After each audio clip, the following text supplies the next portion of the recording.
So we'll be doing this zip-up hoodie, very similar to the one in this picture shown here.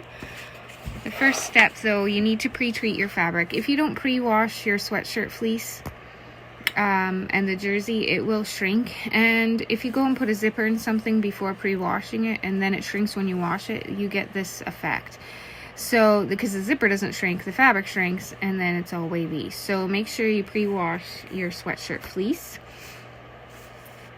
We are not going to treat the ribbing or the interfacing, because then the ribbing loses its stiffness and is harder to work with. Of course, the interfacing has glue on it. You can't wash that.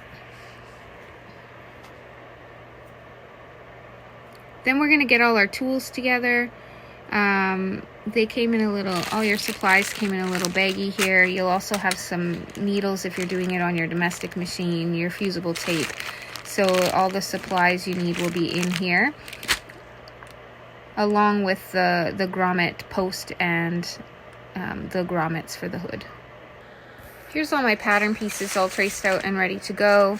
Just make sure that you've decided, are you going to do the size, which size are you going to do? If it's the, mine are taped here, but if it's the small medium, then you want to fold it on the sizing lines. If it's the medium large, then you don't have to fold out the little sections to make it smaller. So I've done, this one is going to be the small medium.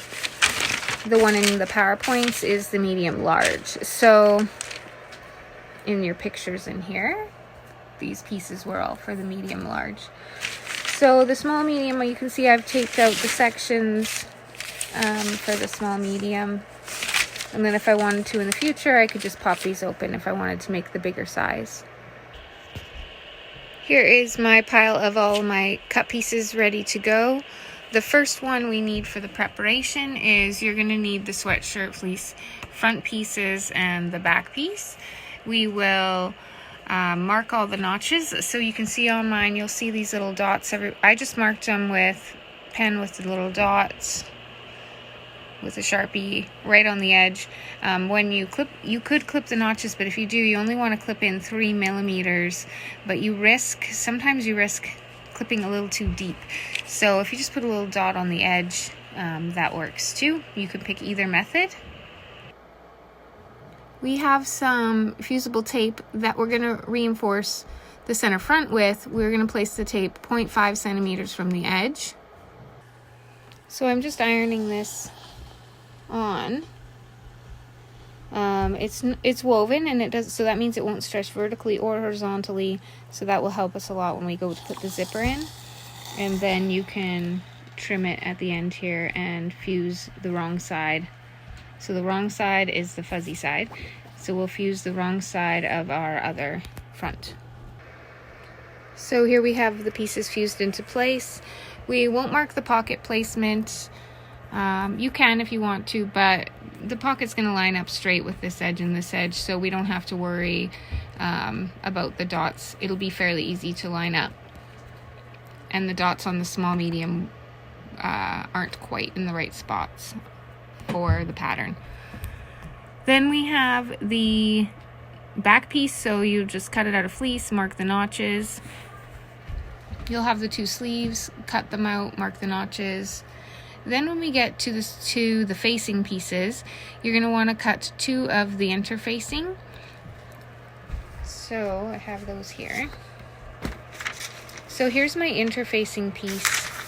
I just cut a chunk off of the interfacing the correct size so that I can cut 2 of it. Now so the interfacing, you want the stretch, it can only stretch one way, so it can stretch this way but not this way. So you want the stretch to go across the pattern. So I'm going to just set my piece down. We'll put weights on it, and I find the best method is to use the rotary cutter to cut this. So gotta get this a little better here.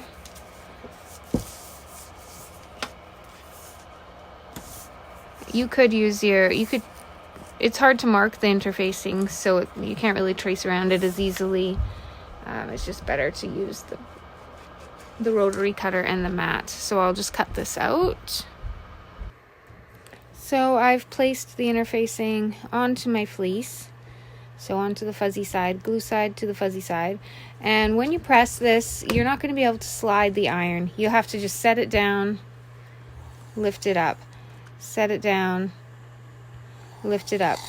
It won't slide because of the glue. It just won't slide. Your iron won't slide. It grips to it. And sometimes the glue comes through this and sticks to your iron. So you just have to be careful of that. I will sometimes use a press cloth. If I do, I just make a small one out of the jersey. It has to be cotton jersey though, or else it will, if you find it sticking to your iron, use the cotton jersey.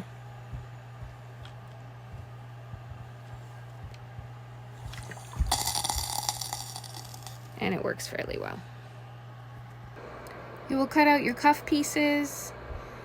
You'll cut out your pocket pieces. And there is videos on how to cut the ribbing. You'll cut your hood pieces, and then you'll cut your hood lining pieces. So these ones were out of fleece, these ones were out of jersey. Then we will start the construction.